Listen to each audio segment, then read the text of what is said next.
충남부의 이상민 후보자예요. 논란을 제가 짧게만 읽어드릴게요. 기업 찬스는 뭐냐면 AK홀딩스 사회이사 등 이해충돌 논란 소지, 요게 하나가 있고요. 그다음에 가족 찬스가 있습니다. 정치특위위원 새누리당 당시에 딸이 국회 인턴을 했었고요. 사회이사 회사의 20대 아들 입사, 아빠 찬스 여기 있습니다. 개인적으로 이거는 그 곽상도, 곽병채 요 생각이 나네요. 자녀 강남 파락군 진학용 위장전입 의혹. 위장 이 사람은 가장 그 큰 적으로는 아마 그 선배 찬스를 쓴 사람인 것 같아요. 윤석열 씨 후배인 걸로 지금 나오는데요. 그 선배 찬스가 이제 크게 우리가 봐야 될 부분이고요. 예. 아파트 근저당 설정을 통한 세금 회피 논란 요것도 있고요. 부부간 증여세 탈세 의혹도 있고, 부인이 6년 새 재산이 10배 상승했어요. 그리고 부인 친오빠 회사에서 무노동 급여 수령 5천만 원이네요. 와, 무노동으로 5천만 원을 받았다라고 하면 웬만한 서민 그리고 사회 초년생 직장인 2년치 연봉 정도 되는 것 같은데, 아마 무노동 급여 수령 이야기하는 게 이게 오빠 회사에서 받았다는 건데 아마 번역을 해주고 받았다고 하는 것 같아요. 진짜 번역이 있었는지 없었는지 모르겠고요. 근데 실제로 안 하고 그냥 받았다면은 이 사람 소득세 신고를 했냐가 이제 첫째 문제고, 그렇죠. 소득이 생겼으니까 아마 소득세 신고를 안 했을 가능성이 높죠.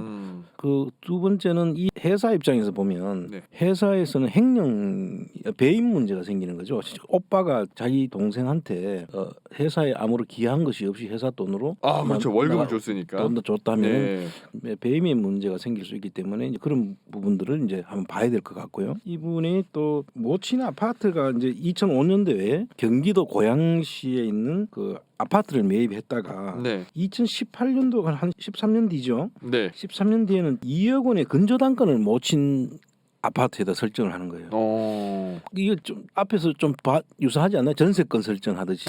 예, 그렇습니다. 모친 아파트가 그때 당시에 아파트 값을 보니까 한 1억 8천 정도 된다는 거예요.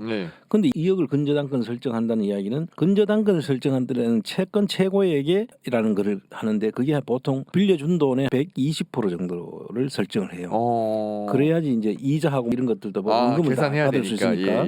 그렇게 따진다면 실제로 1억 8천짜리 아파트에 2억을 설정한 것은, 그러면 1억 8천을 실제로 살 때 줬다고 하면은 이 사람이 줬다고 할 수 있는데 멀쩡하게 살고 있는 아파트에다 근저당권을 설정하면서 돈을 어머니한테 빌려줬다는 건지 1억 8천을. 근데 그 빌려줬는 그 기록이 나와야 될 거고, 그때 당시에 돈이 와야 되는데 이것도 근저당권을 미리 돈을 해놔놓고 나중에 상속이나 할 때 이걸 돈을 증여를 하거나 상속을 할 때 돈을 빼기 위한 사전 정지 작업이 아닌가 하는 생각이 들어요. 그럼 결국에는 세금을 회피하려는 부분 아닙니까? 실제로 만약에 그 빌려준 사실이 있다면 모를까, 아니면은 세금 회피 목적이었을 가능성인데, 이분의 나이로 비하면 모친이라고 하면은 한 8, 90 가까이 될 텐데, 그 상속이나 나중에 문제가 생겼을 때 혹시 그 빠져나가려고 한 건지 그런 의혹이 지금 충분히 제기할 수 있다고 봅니다.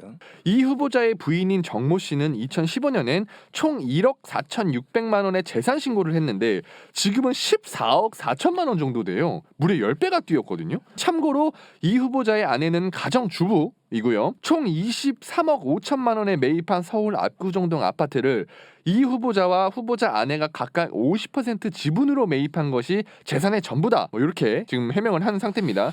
이걸 어떻게 샀나? 요게 지금 쟁점인 거거든요. 그렇죠. 가정주부라고 하면 소득이 원이 없잖아요.